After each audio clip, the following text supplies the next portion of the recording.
사랑과 마음 상담센터에서 보내드리는 이른 아침 햇살 받기 시간입니다. 이 시간 말씀을 통해 나 자신을 성찰하며 하나님의 사랑을 경험하는 시간이 되시길 바랍니다.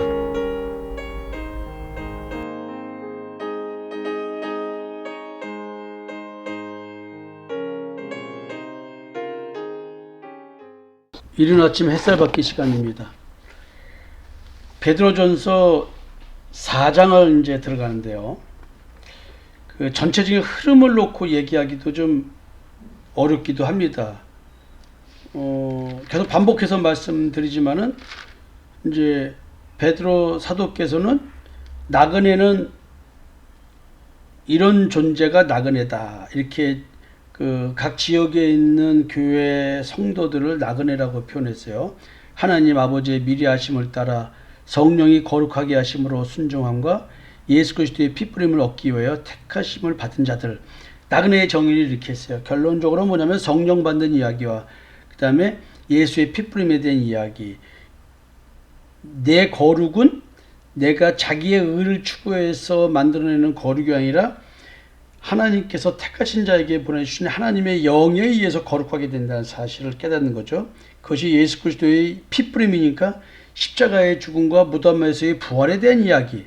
이것은 하나님의 선택이 있는 자에게만 이 말이 깨달아지고 이것이 이루어지는 삶을 살겠죠. 그리고 이제 베드로 사도는 우리가 가져야 될 소망이 이 땅에서의 소망이 아니라 살아있는 소망, 진짜 소망. 그게 뭐냐면 거듭남이라는 얘기죠. 새로운 피조물 되는 이야기. 그 얘기를 시작으로 해서 사도 베드로는 그 아내들아, 남편들아, 종과 상전 이야기. 그러면서 그 관계 속에서 나오는 복음 때문에 겪는 고난에 대한 얘기를 하고 있었습니다. 그리고 이제 어제는 양심에 대한 얘기를 했습니다. 3장 마지막이죠. 참 이 선한 양심이 그 하나님을 찾아간다는 이야기. 이게 참 어려운 얘기죠. 이건 진짜로 예수 그리스도의 십자가의 대속의 은총을 믿는 믿음, 예수의 피뿌림이 마음과 양심에 있는 경우가 아니면, 성령의 역사가 아니면 깨달아질 수 없고 느껴질 수 없고 본인에게 체험될 수 없는 이야기를 하는 겁니다. 지금 세례에 대한 얘기를 했던 것이죠. 그러니까 여러분들이 지금 십자가의 죽음과 무덤에서의 부활이라는 말의 실체는 우리 신앙의 핵심인데, 신앙생활을 통해서 이것이 무슨 말을 하는지를 제대로 잡지 못하면 우리는 텅 빈 십자가를 잡고 신앙생활을 하는 것이 되겠죠. 자, 이제 4장 1절을 보겠습니다. 그리스도께서 이미 육체의 고난을 받으셨으니 너희도 같은 마음으로 갑옷을 삼으라. 이는 육체의 고난을 받은 자는 죄를 그쳤음이니 그 후로는 다시 사람의 정욕을 따르지 않고 하나님의 뜻을 따라 육체의 남은 때를 살게 하려 함이라. 여기도 참 표현이 어렵습니다. 육체의 고난이라는 것은, 예수님은 육체의 고난을 받았다. 결국 이것은 십자가의 죽음에 대한 얘기죠. 육체 안에서 고난을 받으셨다. 그러니까 육체를 가진 상태에서 그 육체로 고난을 받았다는 얘기겠죠. 육체의 고난이라는 말이. 그러니까 육신으로 고난을 겪으신 거예요. 궁극적으로는 십자가의 죽음을 얘기하고. 그러니까 예수님이 십자가에 그의 몸을 못 박아 죽이는 것을 그대로 따라서 순종하고 죽은 것. 이것이 지금 예수님이 그렇게 하신 것처럼 우리 스스로를 예수님과 같은 마음으로, 같은 마음가짐으로, 같은 태도로 무장하라 그랬어요. 갑옷을 입으라고 표현한 것은 뭐냐면 주님의 마음으로 무장하라는 거예요.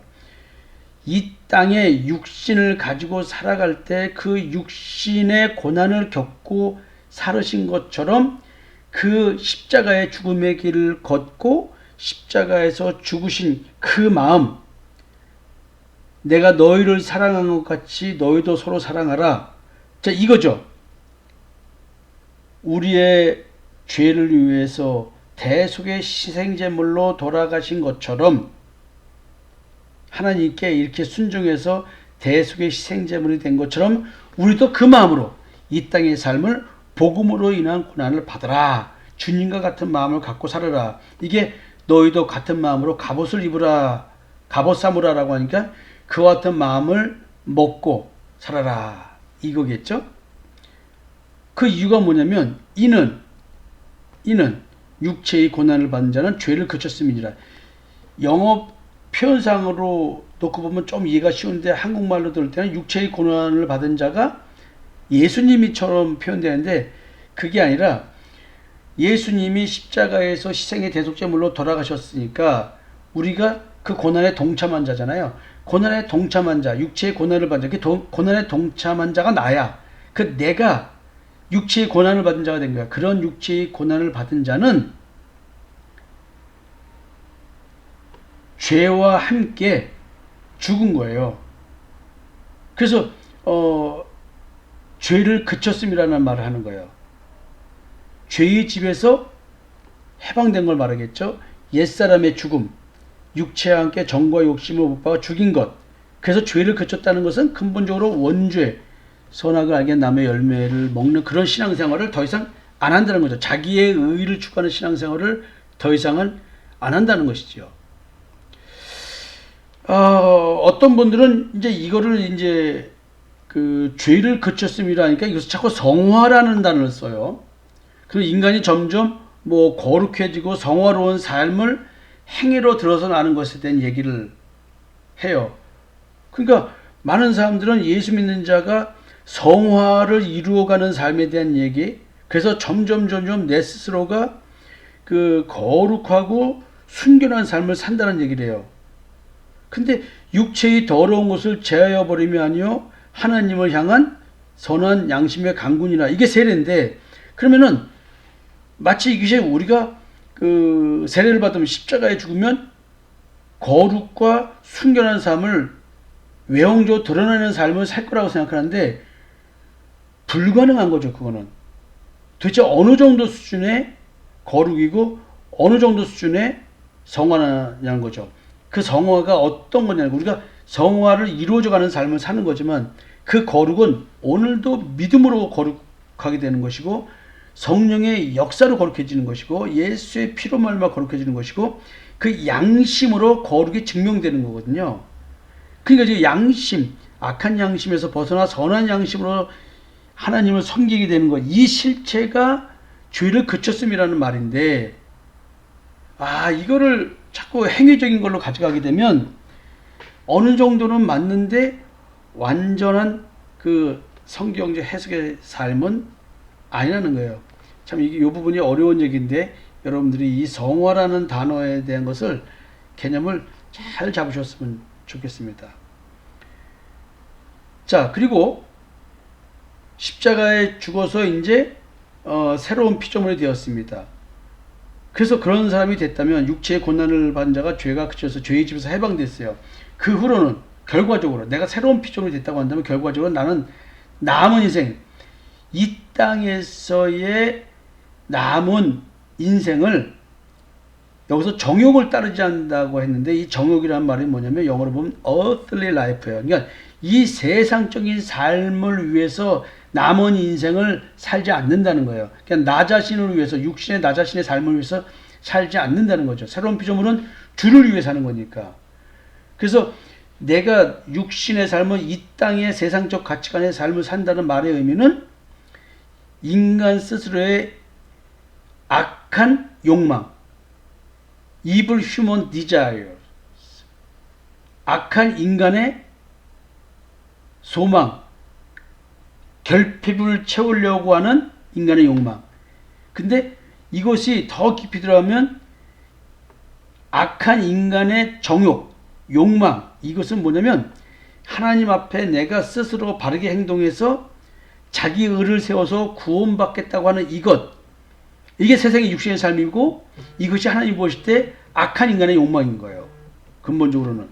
따라서 우리가 이제 그 육체의 남은 때를 하나님의 뜻을 따라 살게끔 하려면 새로운 피조물로서의 삶을 살아야 되는 거예요. 나를 위해 살지 않고 주를 위해 사는 삶. 이것이 바로 뭐냐면 하나님의 뜻을 따라 육체의 남은 때를 살게 하려 한다는 말의 의미인 것입니다. 이 부분 참 어려운 얘기인데요. 여기까지 좀 얘기를 하고 이어서 얘기를 좀 하겠습니다.